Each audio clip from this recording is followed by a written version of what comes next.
দেখছেন এটি কিন্তু একটা গ্যাসের সিলিন্ডার, তার ভেতরে করে 2 লক্ষ পিস ইয়াবা পাচার করা হচ্ছিল। সেটির ডেস্টিনেশন সেই আপনারা ছবিতেও দেখতে পাবেন, কক্সবাজার থেকে আসছিল ঢাকায়। আমাদের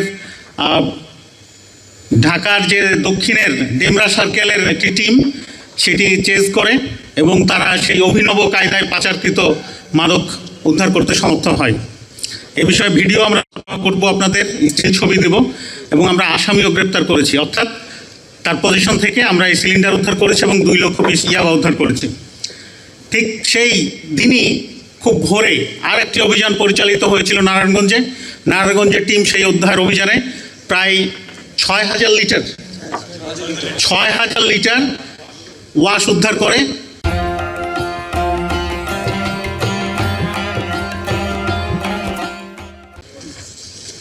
এবং এটাও কিন্তু অনেক বড় একটা অভিযান, কারণ হচ্ছে সেটা একটা দ্বীপের মতো জায়গায়, একটা বিচ্ছিন্ন জায়গায় এই ফ্যাক্টরিটা তারা স্থাপন করেছিল। আমরা গোয়েন্দা তথ্য সংগ্রহ করে দীর্ঘদিন ওয়াচে রেখে সেই গতকালকে আমরা এটা করেছি। খুব ভোর রাতে কিন্তু অপারেশনটা শুরু হয়েছিল, আপনারা ভিডিও দেখবেন। এরপরে যাত্রাবাড়ি থানার যে ইয়াবা ট্যাবলেট 2,800 পিস ইয়াবা ট্যাবলেট উদ্ধার করা হয়েছে। আরেকটি বিষয় যেটা খুবই অ্যালার্মিং, সেটা হচ্ছে আন্তর্জাতিক কুরিয়ার সার্ভিসের মাধ্যমে আমাদের বিভিন্ন বন্ধু রাষ্ট্রে ইদানিং মাদক পাচারের একটা ট্রেন্ড দেখা যাচ্ছে। আমরা এরকম আরেকটি চক্রের সন্ধান পেয়েছি এবং নিরাপত্তার খাতিরে বা গোয়েন্দা তথ্যের খাতিরে আমরা নাম বলছি না রাষ্ট্র এবং সেই কুরিয়ার সার্ভিসে, কিন্তু আমরা সেটা ওয়াচে রেখেছি এবং আসামিও গ্রেপ্তার করেছি এবং সেখান থেকে প্রায় 1,000 পিস ইয়াবা উদ্ধার করা হয়েছে ব্যাগের ভেতর থেকে।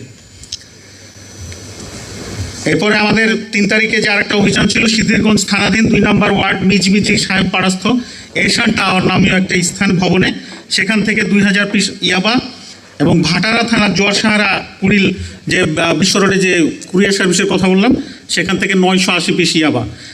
এই যে গত 3 তারিখের আমাদের যে অভিযান, মোট 5টি অভিযান পরিচালিত হয় এবং প্রত্যেকটিতে আসামি গ্রেপ্তার এবং মালামাল উদ্ধার করা সম্ভব হয়েছে এবং নিয়মিত মামলা দায়ের করেছি আমরা। এই অভিযান আমাদের চলমান থাকবে। আমরা প্রেস রিলিজ আপনাদের সরবরাহ করছি যেন আপনাদের নিউজের মাধ্যমে জনগণের ভেতরে সচেতনতা গড়ে ওঠে। এবং ঢাকা শহরে ইদানিং বিভিন্ন জায়গা থেকে যে গাঁজার আগমন করছে,